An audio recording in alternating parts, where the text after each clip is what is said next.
เอาไปได้เอานะ เอาเลยจับเอาเลย เยอะมาจักเนาะ ดีใจบ่ ดีใจ มีบ่คนเอาเงินมาให้แบบนี้ บ่มีแล้วเอาไปสิเอาให้แม่แม่บ่ตัดเอาไว้เอา โอ้เบิ่งแล้วคือสิดีใจ ดีใจ เต้น แล้วเนาะ แฮงบ่เคยเนาะ อยู่ดีแห้งหามื้อรวยกับเก่าเด้อ โดยให้เจ้าขอบบุญขอบคุณทั้งเมคิมให้อีกเทื่อนึงอ่ะ เพิ่นเบิ่งเจ้าอยู่ได้เดี๋ยวนี้ โดยเพิ่นเบิ่งอยู่ ดีแห้งเด้อหังเรือลำมื้อรวยกว่าเก่าเด้อ จ้า อยู่ดีไม่แห้งกับปากเป็นแขน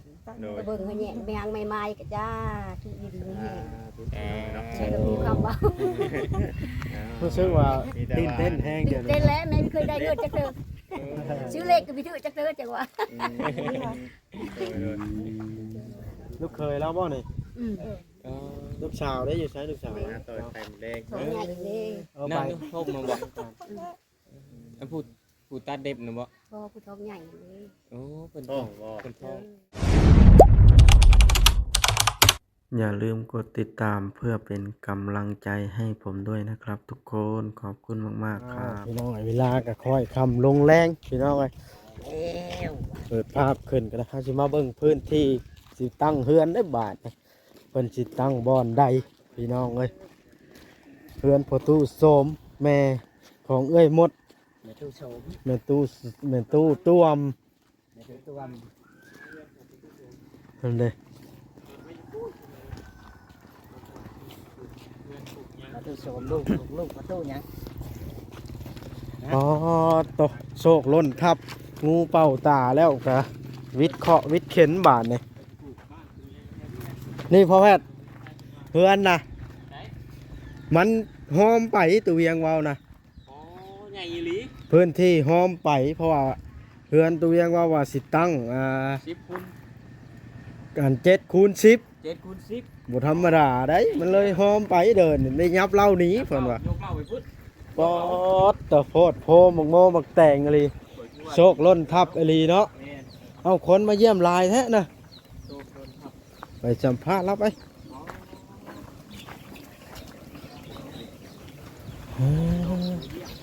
พอตะสาวอ้วนเห็นพ่อแพทย์แล้วยิ้มเป้ยเป้ยเรียกฮะอ๋อหลายคนท่านนี่สบายดีเด้อบัดสุคนเด้อโดยเอาไปขายใช้นี่ เอาให้ลูกมาแล้ว ของฝาก โอ้ใจดีอีหลีนี่ ฝากของ ก็ ต้อน ใจดี เมื่อนี่คอยกันตำบัวจังแล้ว จับด้วยจับ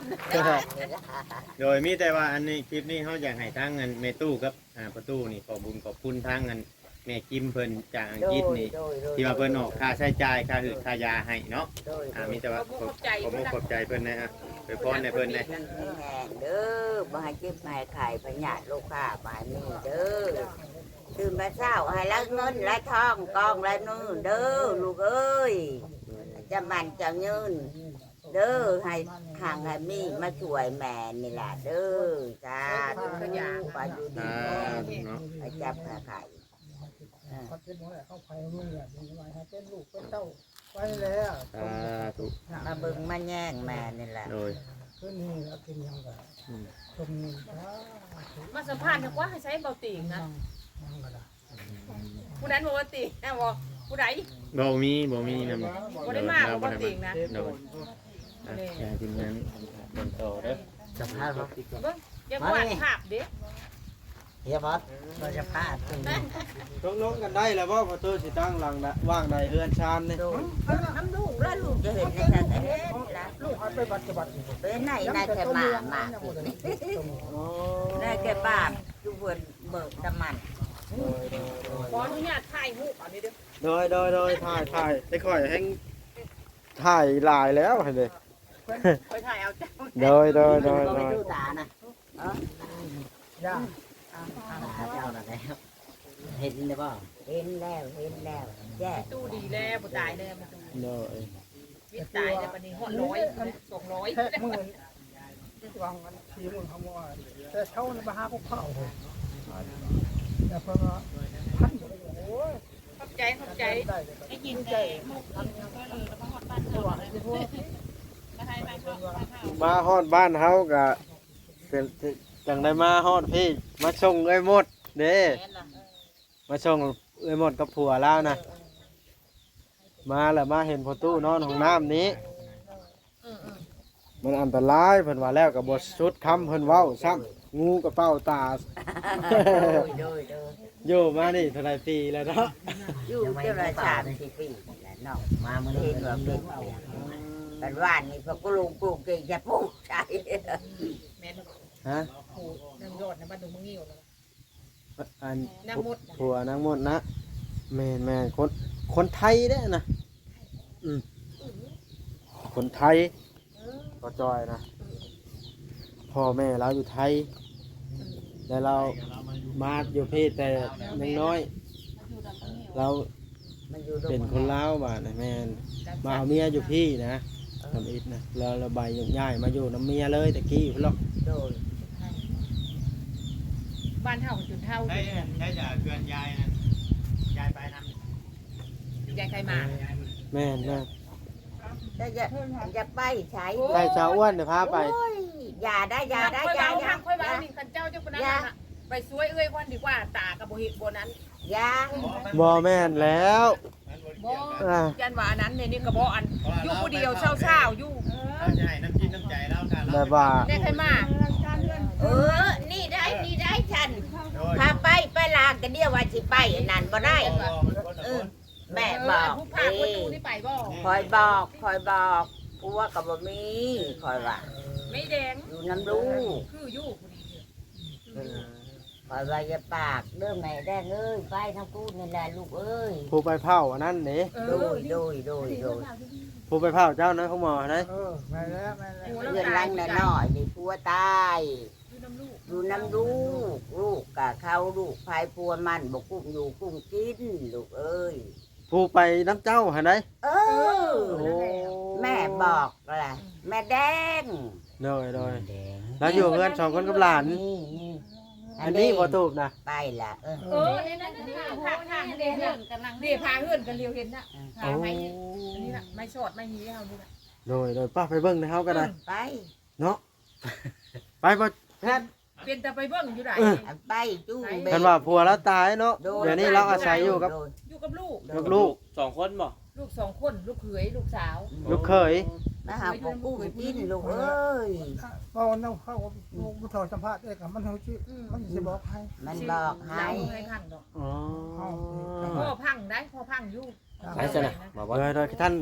ลูกขออนุญาตไปเบิ้งก่อนเด้อซะโดยเอาดีเศร้าไว้อยู่ดีมีแห้งเด้อท่านเจ้าก็ได้เอาสบายดีเบิดสุคน อยู่ดีมีแห้งท่านเจ้า โดยมาเยี่ยมแม่ตู้บ่ โดย นะวัน นายมาเอาวันนี้ได้มาทันได้เมื่อ โดยวันเมื่อก่อนสิบอกตัวเวียงมาบ้านใกล้เคียงเนาะ แล้วคอยว่า มาเยี่ยม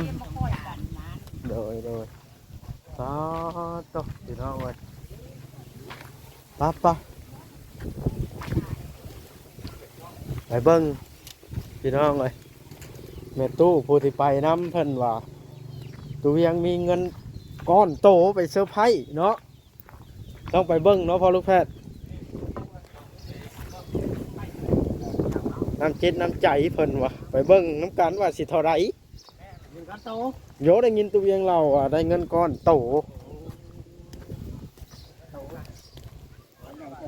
เป็นไผขี่รถจักรพอบ่าวจอย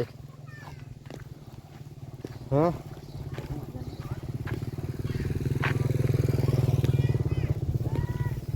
ไปบ่าวจอยไปเบิ่ง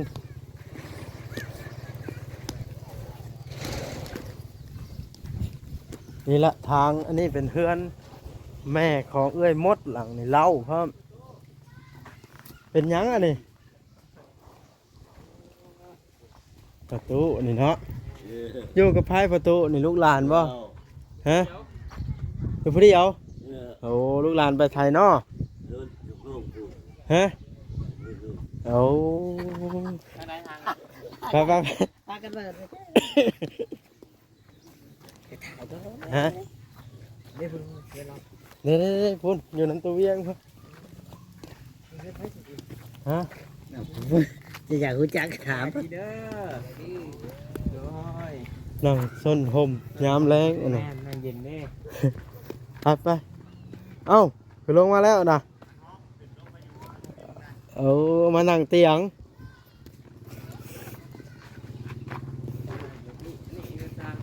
นี่บ่โอ้จิตใจแล้วดีจำพ่อเราจังไปนำมีอู่นอน3อู่ บ่จอยไข่ว่านี่แม่นได้ชงสัญญาณ เออ สัญญาณมีตัวแดงเนาะเฮ็ดสัญญาณเนาะมีตัวแดงเนาะ นั่งเตียงแม่ตุ มันเหลื่อมบ่ เอ้า บ่เลื่อมแล้วเขาบ่เลื่อมเป็นตัวแดงเนี่ย เรียกไว้จะเสา ลายนุเสาร์ไว้ นานแล้วแม่นวลมานั่งนำในตู้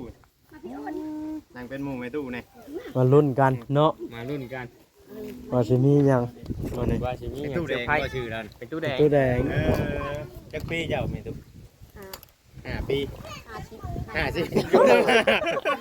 โยเจ้าว่าเบิดเนาะว่า5ว่าก้อยก็คิดว่า 5 ปี 5ปีแล้วต้องเว้าเบิดเด้อ ตั้ง 55ปี กล้องเลย 55ปี เออ นี่จะใหญ่ คิดว่า ทัวบ่อยู่จักปีแล้วสิแม่ตุ ประมาณ2ปีนี่แล้ว อ๋อ คนจากบ่ อยู่กันจากไปประมาณ2ปี โอ้บ่จอยเนี้ยนะ ก็เฮ็ด เห็นแต่ของข่อย อ๋อเด็กๆหลายให้ระวังกล้อง ติดเข้าฟ้าเปื่อยติดแดงอีกวันนี้เสร็จเลย อยู่นี่คนละภาคตัวเนาะเดี๋ยวเห็นกันเจ้าต้นวานนี่เจ้านั่งอยู่นี่บ่ บ่อยู่เฮิรนเขาห้าม จึงนะบ่มาบังกัน จะได้ไปเบิ่งเนาะ แล้วก็ไปนี่แล้วก็ไปนำเลยว่านี่นะ ไปตู้เนี่ยเฮ็ดให้เฮ็ดหน้าเจ้าก็ได้เฮ็ดให้ใช้หน้าอยู่บ่ เป็นหน้าไม่ได้เข้าได้เข้า8ชอบ แปดชอบมันสิกุ้มกินอยู่บ่ฉะนั้น กุ้มแล้วมันไม่ได้มีรถ เรียนการเลย พุดเอาบ่ บ่ไปช้อยรถชาวบ้านนี่ เพื่อนในบ้าน มีรถไทย บ่ รถไทยไปใช้สัตว์ มีแต่หางมาทั้งเบิดมีโฮมีโฮมัน บ่มี เคยมีอยู่บ่ เคยมีทางมันมี มันเป็นยังไงจังคือว่ายังเดือแต่จังนั้น ยักษ์มันตายแล้วก็แม่ขาย อ๋อตอนมันเทมันยังไงมันใช้บ่ได้เลยเจ้าขายเป็นชิ้นส่วนขายเป็นเศษเล็กเนาะ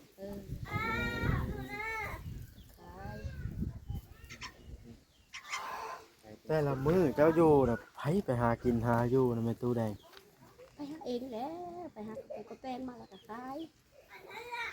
ขายจังได๋กับปูน่ะพุดเป็นโลบ่ บ่หนาคงชีพ โอ้ไม่ใช่ถุง มันแค่ครับเขาน้องอ้วนไปอย่างนั้นเนาะ ทำกัน อ๋อน้ำเกลือกับไปน้ำกัน เจอกับบ่ได้ไป อ๋อเมื่อวานนี่คิดว่าจะไปน้องเห็นนี่ซื้อไปให้เราพาเราไปนอนอยู่สวรรค์คืนหนึ่งน้องอยู่โรงหมอบ่ได้นอนเมื่อคืนมีคนเจ็บบัดทางเจ้าบัดเป็นคนเผาเนาะทางเอ้ยล่ำบัดเข้าบ่ได้ เขาบ่ได้ก็มาให้เขา มีเด็กน้อยเนาะ วันนี้ออกไปเบิ่งเพิ่นมาแล้วอันไปคุดกระปูแล้วพอได้เป็นโน่เล่นไปว่าไปเล่นไปนำเชวัน ตอนแรกคิดว่าสิไปกลับมาจะไปคุดกระปูอีกประมาณนี้แหละเมื่อวานนี่เนาะจุ่มเอาพากันออกไป ยังเห็นคนที่อีกเด้อ เนาะตอนนี้3 โมงเนี่ยเนาะว่านี่ประมาณบ่าย2ประมาณบ่าย2หันให้หน้าตัวเองนี่มีอยู่บ่ มีกระชิบให้นะ 10ให้ได้จักชอบทางเบิดทั้งมวล ได้เข้าอันเขาเป็ดชอบ 28ชอบกุ้มกินบ่บัด ไม่ได้กุ้มแล้วซื้อกินแล้วกินเอ้ยน้ำน้องนี่แหละ อ๋อซื้อกินอ๋อโดยซื้อกินพี่น้องเลยเนาะกินน้ำเบื่อน้ำน่องแล้วกับบัดน้องมันกุ้มแล้วน่าชิมให้ ทางบ่ได้ขายเนาะเขาเนาะ บ่เขาก็ แต่พอแต่กินนี่ก็ยังบ่กุ้มเลยเนาะ ก็กินกุ้มแล้วเราเอ้ยกินเดี๋ยวนี้ก็โลด จอยว่าใส่มุมเดียวกัน เจ้าเป็นคนเกิดอยู่บ้านนี่โดยเฉพาะคืออยู่บ้านอื่นย้ายมา จะกลับอยู่บ้านเล่งมาปูนักคงกันย้ายมานี่ มันเวงมันเวียง จำหา จำหาด ใช่มาเพื่อนผัวนี่เป็นบ้านเป็นมูลของผัวนะบอกยังไงใช่เนาะ เป็นปูเป็นชีแล้วก็อยู่เอ้ยน้ำน้อง ลูกเช้ากับลูกเคยตอนนี้อยู่รวมกันกับลูกชายยังไม่ได้เมีย แม่ ยังน้อยอยู่บ่ ไม่น้อยแล้วจะหอดสาวแล้ว อ๋อ ขึ้นอ้อยตัดอ้อยกิน ห้องน้ำ วางน้ำปู ห้องน้ำทู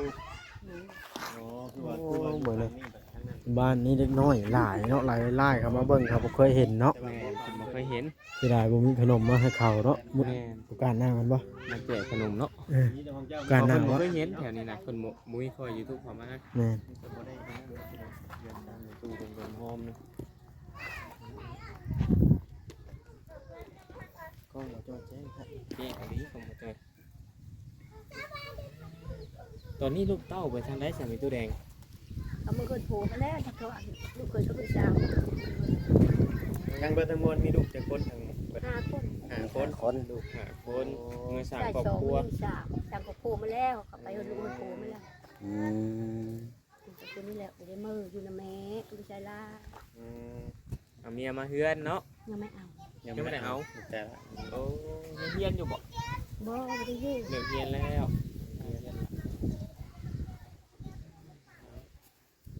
มันขายจิตลำบากสมควรอยู่ได้เงินในตู้แดงก็ได้ เข้าก็ได้ชอบเปะสอบหนึ่งเนาะ บ่นะเขา แปดชอบได้ เปะชอบ แต่ชอ เปะช บ อบบ่ 8ชอบ แปดชอบ เปะชอบมีกินฮอดเดือนได้น่ะ กินมันมืดแล้วก็ซื้อกินอะไร อ๋อ เงี้ย พอเฮาฟังผิดตะกี้นี่คิดว่าชอบเปะ หัวแล้ว เขาเป็ดชอบ เปะชอบแม่ทิพให้บ่ได้ให้ละชอบครับ กินกระป๋องข้าวโหลนี่ ชื่อกินกระปองข้าวโลเนาะอ๋อตอนอันลูกเคยกับลูกสาวเพิ่นเฮ็ดเวียกเฮ็ดงานหยังปัจจุบัน ไปหาขายนี่ทำมื้อนี้ล่ะ ใครเนี่ย ขายอยู่หักมดแดงไงมดแดงขายตัด อ๋อ อ้อย เป็นบ่หมูแดงน้ำเทิงเพิ่นไปหาหมูแดงมาขายโลนี่แหละเพิ่นขายแม่น ตักแล้วแม่ก็ไปทันแม่นไม่ได้ขายบ่ได้เช้านี่กินแต่ว่าเอาจะไปกินเอง อ๋อ โอ้จ้อยอีกกล้องบังไปยกขึ้น เขาหามานี่สมมุติว่ามันหลายๆก็ไปขายถ้าบ่หลายๆก็กิน ขายแน่กินได้ อืม หากินไปวันๆเนาะ อืม หากินไปวันๆเพราะว่าเคยเข้าไปเด่นน้ำเล้าเรื่อยอยู่ว่าไม่ตู้รวมกัน ดินอยู่ เห็นอยู่เคยกันเนาะใหญ่อยู่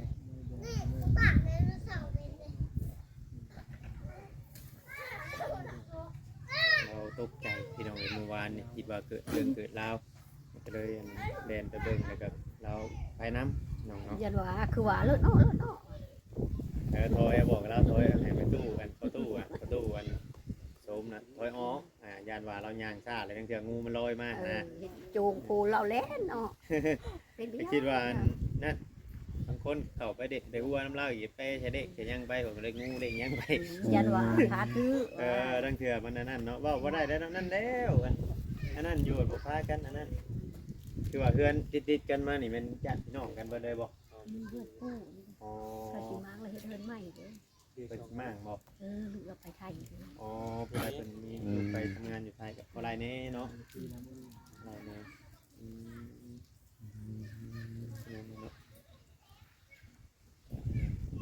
ยังดีแต่ว่าไล่ไม่ตู้แล้วนี่ ไปเผาน้ำเนาะไปเบิ่ง คือว่า ไป เป็น เยี่ยม บุญ อืม บุญเลยแหละพี่น้องเนาะถ้าว่าบ่มีแล้วนี่ทั้งไอ้ล่ำนี่ไปกับเมารถเมารถแต่กับเมื่อวานนี่เราบ่สบายแน่เนาะ ไปจักกรรมไปกับดีจักมันเอาไปทั้งนี้ เราก็เป็นไข่ในเมื่อวานนี่แล้วก็เลยนั่นบ่ได้เบิ่งเข้าไปกันเดียวหนึงหมอเพิ่นบ่ให้เข้าแล้วก็เอาเราออกมาแล้วก็ทั้งหม้อไม้ทั้งในตู้เพิ่นไปซื้อกันนั่นนี่ตอนคืนกับเจ้าบ่ไปซื้อเมื่อคืนจึงเงียงจึงหยัง นั่นนี่อันเหตุนี่พาไปไปดีกว่าทันหมอเอ้ยมีลูกยักษ์เป็นกับไป บ่หักยังใครได้เจ้าเป็นผู้กล้าปากกล้าเว้าเนาะ โยมันยักษ์ได้จ้ะ เพราะว่า ไปได้กว่า ถ้าว่าเฮาเบิ่งนี่ถ้าว่าไอ้ล่ำอยู่นี่เฮาสิบ่กล้าใส่หมอสิบ่กล้าชวนหมอ ป้าไปได้กว่าว่าลูกเอ้ยแม่ลูกยักษ์ เออ กับป้าไป นะพี่น้องเนาะก็คือว่าทางเงินใหญ่ใจดีเนาะพี่น้องเพิ่นก็อยากให้ทางบ่เวียงมาเบิ่งเพื่อนเบิ่งชานทั้งลูกเพิ่นเนาะพี่น้องเนาะก็มาถ่ายทำเบิ่งพี่น้องเนาะนั่นคือว่าคนที่ว่ามีน้ำใจเนาะพี่น้องบางคนเนาะเพิ่นก็เลยอยากเห็นพี่น้องเนาะอยู่นั่นบ่ได้ยินแม่ตู้เราก็ว่าทั้งแม่ตู้นี่อยู่ผู้เดียว กับลูกสาวลูกเคย เนี่ยอยู่กับลูกชายแล้วผัวกับบ่มีเพิ่นว่าเนาะเลยนั่นแล้วก็อยู่4คนทั้งเบิดทั้งมวลเนาะ หาทางหลาน ทั้งหลานเนาะแต่ก็มีแม่คิมอยู่ทางอังกฤษเนาะเพิ่นได้ให้บ่เวียงนำเงินมาให้แม่ตู้พอได้ซื้อแนวกินว่าง่ายๆซะเนาะ อืม ซื้อแนวกินอาจจะเฮาก็สิได้เอามามอบให้พี่น้องเนาะจังไดก็เบิ่งชมด้วยกันแล้วก็ให้ทางแม่ตู้เพิ่นขอบบุญขอบคุณทั้งแม่เพิ่นน้องเนาะโอ้ใครสิได้รุ่นเงินก้อนโตแล้วว่าได้รุ่นโตแล้วบ่ได้รุ่นเงินก้อนโตบ่ แม่น นี่ละวันที่คอยรอคอย บอก เงินก้อนโต แม่น โอ้ ถ้าคอยเปิดคลิปอย่างมาไปรุ่นเงินก้อนโตน้ำกันว่าที่เท่าไหร่ คอยหวานนี่เด้อว่านอนเปิดไปบ่จื้อบ่เคยไปเนาะจื้อตอนนางล้ำนั่นชุมเนี่ยกินมื้อเช้านี่เด้ แม่น เห็นเฉลียวบ่จื้อเนาะเพิ่นไปส่งข้าวมื้อเช้านี่บ่ อันไหน ผู้เพิ่น บ่ คนละคนกัน คนบ่ นี่ อยู่ต่างประเทศ ครูเพิ่นจะเฮ็ดเพื่อนให้ทั้งในตู้ตู้ตวม ในตู้รวมประตูชมกับทั้งน้องอ้วน อ้วนอย่าเลื่อนให้น้องอ้วนแน่นี่ ดีใจบ่น้องอ้วน ยังอ้วนจะกินนั่นหมากอย่างของเรานะจะกินหมากเปิ้ลบ่ จะกินอย่างนี้ เพิ่น FC ถามอยู่ว่าสิเห็นได้บ่ว่าบ่มีแก้วว่า เราก็ปอกเอาแล้วเนาะเอาผ้าพันเนี่ยปอกเอาแล้วนี่แหละน้องเนาะเอาเย็นมอมทั้งในตู้เพิ่น500เนาะ บาท แม่นแต่ว่าเพิ่นให้เอาให้มาเป็นเงินกีบ ทำ500 แต่ว่า เหรียญนี่กำเงินเนาะ โดย3เซนปลายพี่น้องเนาะแต่ว่าของเงินประตูเมื่อวานนี่ก็เพิ่นอยากให้เปลี่ยนให้เราเป็นเงินกีบอยู่เลยแต่ว่ายังบ่ได้เปลี่ยน รวมเงินนี่นะเฮ้ยนั่นเรื่องเงิน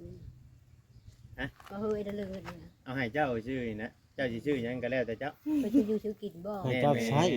ให้เจ้าใช้ แล้วแต่เจ้า บ่จักค่ะ น้ำใจของผู้ใหญ่ น้ำใจจะแม่เพิ่นเด้อ คุณยา ใจ ย ดี ให้เจ้า แม่บ่จักละถาม โดย โอ้ ให้ซื้อ โดย เอาไปได้เอานะ ครับ จับเอาโลด เยอะบ่จักเนาะ ดีใจบ่ ดีใจ มีบ่คนเอาเงินมาให้แบบนี้ บ่มีแล้วเอาไปสิเอาให้แม่แม่บ่ตัดเอาไว้เอา โอ้เบิ่งแล้วคือสิดีใจ ดีใจ เต้น แล้วเนาะ แฮงบ่เคยเนาะ อยู่ดีแห้งหามื้อรวยเก่าเด้อ โดยให้เจ้าขอบบุญขอบคุณทั้งเมคิมให้อีกเทื่อนึงอ่ะ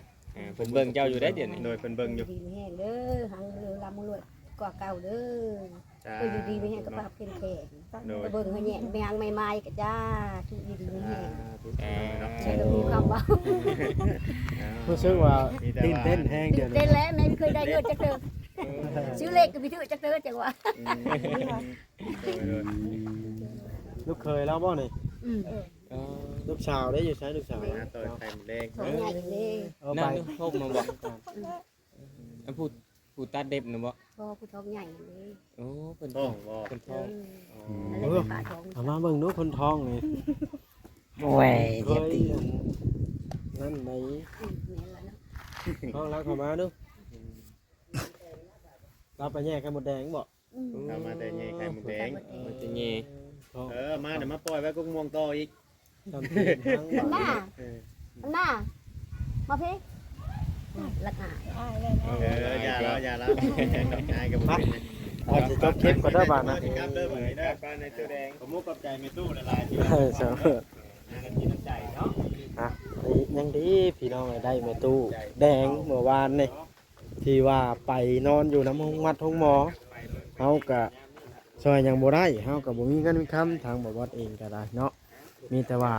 ซอยได้ที่เฮาซอยได้คือรถล้างหั่นล่ะพี่น้องเอ้ยพาไปส่งมารับส่งสำนั้นแหละสิ่งที่ซอยยังได้เฮาก็ซอยอันนั้นช่วยเหลือกันพี่น้องเอ้ยในยามจำเป็นไปเอาโอเคขอจบคลิปเด้อพอลูกแพทย์เด้อครับเอากลับได้อบ้านแต่เว้นค่อยค่ำแล้วพี่น้องพวกสิตกแล้ว4 โมง 5 โมงแรงแล้วเนาะ